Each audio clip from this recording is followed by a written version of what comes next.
कान्हा आज लेट कैसे? उदास था बच्चा। बोला सर मेरा दादा गुम हो गया है। कैसे कहाँ गुम हो गए दादाजी?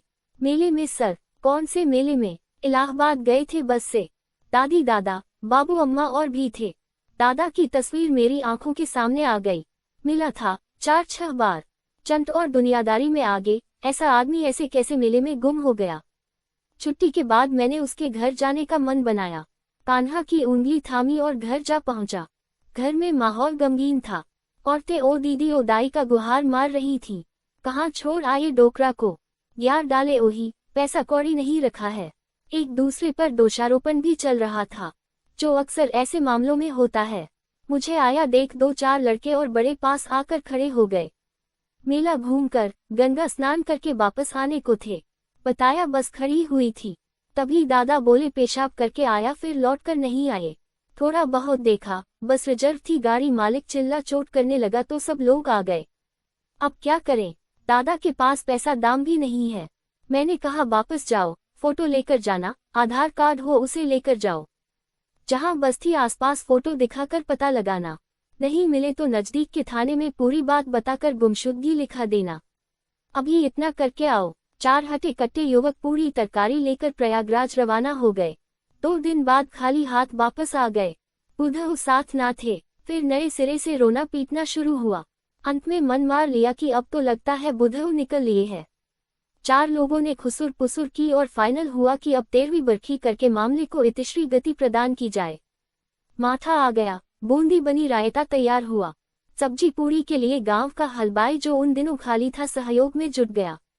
कर्मकांडी पंडित जी ने सब कुछ ठीक कर दिया। बछिया द्वारे में बंध गई। नाव महापात्र काहे पीछे रहते, सबकी हाजिरी वहां लग चुकी थी। कार्यक्रम चल ही रहा था तभी कोई चिल्लाया बब्बा आ गए। वो देखो। सबने निगाह उठाकर देखा, बुधऊ खांसते पादते चले आ रहे थे। खटिया बिछी, विराज गए। जब पता चला कि आज आपकी 13वीं है, पजामे से बाहर होकर सबकी दाई महतारी एक की सांस फूली तो पानी पिया। जायसवाल है घर डबल डेचकी चढ़ती है।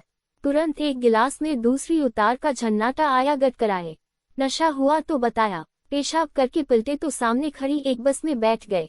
भूल हो गई, सोचे साथी परिवार आगे पीछे होंगे, तब तक बस चल दी।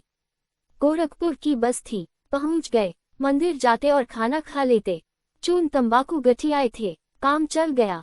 बोले गुरुजी, जीवन में इतना नहीं घूमे जितना इस बार फोकट में घूम आए। गोरखपुर, गाजीपुर, कानपुर सब जगह इस फेरा में घूम लिए। जब मन भर गया तो थाने गए। बताया तो था डोकरा चालू आइटम है, पहले लिखा भी है। पुलिस ने प्रयागराज बस में बैठाया और कहा वहां से इनके शहर जाने वाली बस में बैठा देना। ऐसा ही हुआ। काकू सही सलामत वापस आ गए। अब जो पार्टी थी उसे कथा करा के मंगलमय किया गया। आई बछिया को अंदर धकेला गया। पीपल के नीचे की मटकी हटा दी गई। 2-4 चिकनमुड़ी हुए थे, बाकी बचे बालों पर हाथ फेरने लगे। भगवान तेरा भला हो, घुटमुड़ी होने से तो बचे। तफली बादक आया, खुशी का मनोहार हुआ। रोती बिलकती औरतें अब खीस निपोरकर मंगल गीत गाने लगी। और फिर सभी लोग जीने बैठ गए। रायता दो, पूरी लाओ, पानी दो, सब्जी दो की आवाज से पंडाल गूंजने लगा। किसी ने कहा गोरेलाल इतने से काम ना चलेगा। बाप वापस आया है, बाप वो भी जिंदा। कल बूंदी के लडुआ बंटना चाहिए पूरे गांव में। तंबाकू मलता गोरे फिर से हंस दिया।